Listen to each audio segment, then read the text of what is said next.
Hi friends, welcome. എല്ലാവർക്കും പുതിയൊരു വീഡിയോയിലേക്ക് സ്വാഗതം. ഫ്രണ്ട്സ്, എനിക്ക് നിങ്ങളോട് ചോദിക്കാനുള്ള ഒരു കാര്യം എന്താണെന്ന് വെച്ചാൽ, നിങ്ങളിപ്പോൾ സിറ്റിയിലാണോ താമസിക്കുന്നത്, നഗരത്തിൽ താമസിക്കാറോ? അപ്പോൾ നഗരത്തിൽ താമസിക്കുന്ന ഈ വീഡിയോ കാണാൻ എത്ര പേരുണ്ട്? നിങ്ങൾക്കൊണ്ട് മൃഗങ്ങളോട് സ്നേഹം ഇല്ലേന്നാണ് എനിക്ക് ചോദിക്കാനുള്ളത്.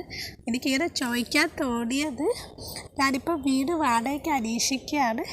എനിക്ക് 10 പൂച്ചയുണ്ട്. അപ്പോൾ പൂച്ചയോടൊപ്പം താമസിക്കാൻ നഗരത്തിലൊരു വീട് കിട്ടുമില്ലെന്നാണ് എല്ലാവരും പറയുന്നത്.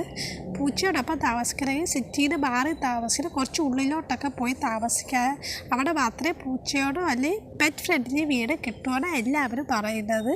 അതിൻ്റെ ഒരു കാരണമെന്ന് വെച്ചാൽ സിറ്റിയിൽ അധികം സ്ഥലമില്ല, അത് ശരിയാണ്. അത് കൂടാതെ ഞങ്ങളുടെ വീടിൻ്റെ അടുത്തുള്ളൊരു ചേച്ചിയാണെങ്കിൽ വീട് റെൻറ്റിനുണ്ടോ എന്ന് ചോദിക്കുമ്പോൾ പറയുകയാണ്, ഓണറുള്ള വീടാണെങ്കിലും ഇല്ലാത്ത വീടാണെങ്കിലും പൂച്ചയെ കൊണ്ടുപോകാൻ പറ്റില്ലെന്ന് പറഞ്ഞു. എന്താ കാരണം എന്ന് ചോദിച്ചപ്പോൾ അവർ പറഞ്ഞത്, വേസ്റ്റ് എടുക്കാൻ വന്ന ചേച്ചിമാർ പൂച്ചയുടെ വേസ്റ്റൊന്നും എടുക്കില്ലത്. പക്ഷെ അതൊരു സില്ലി കാരണമായിട്ടാണ് എനിക്ക് തോന്നിയത്. കാരണം പൂച്ചയുടെ വേസ്റ്റ്, വീട്ടിൽ വളർത്തുന്ന പൂച്ചകളാണെങ്കിൽ പൂച്ചയുടെ വേസ്റ്റ് ലിറ്റർ ബോക്സിൽ കൊണ്ട് കളയാം, അല്ലാണ്ട് അവിടെ നിന്ന് നമുക്ക് ക്ലോസറ്റ് ഇടാനില്ല. അപ്പോൾ അങ്ങനെ വേസ്റ്റിൻ്റെ കാര്യം തൊട്ട് പൂച്ച പറ്റില്ലെന്നൊക്കെ പറയുന്നത് വെറുതെയാണ്. കാരണം സിറ്റിയിലൊക്കെ ഒരുപാട് പേര് വീട് റെൻറ്റിന് ഹോസ്റ്റലിലൊക്കെ ആയി കൊടുക്കാറുണ്ട്. ഒരു ഹോസ്റ്റലിൽ 20 പേര് താമസിക്കാൻ, അതിൻ്റെ ഒപ്പം ആ വീട്ടുകാരും ഒക്കെ ആയിട്ട് 10-25 പേര് 2-3 ക്ലോസറ്റ് ഉപയോഗിക്കും. അപ്പം ഡ്രെയിനേജ് പ്രോബ്ലം വരുന്നില്ലെങ്കിൽ പൂച്ചയുടെ വേസ്റ്റ് കളയുന്ന പ്രോബ്ലം ഒക്കെ എങ്ങനെ വരും? അതൊക്കെ വെറുതെ സില്ലി ആയിട്ടുള്ള കാര്യമാണ്. അപ്പം എനിക്ക് തോന്നുന്നു സിറ്റിയിലൊന്നും മൃഗസ്നേഹികളില്ല. അതുകൊണ്ട് തന്നെ സിറ്റിയിൽ പെറ്റ്സിനെ വളർത്തുന്ന വീട് കിട്ടുന്നില്ലെന്ന് പറയുന്നത്.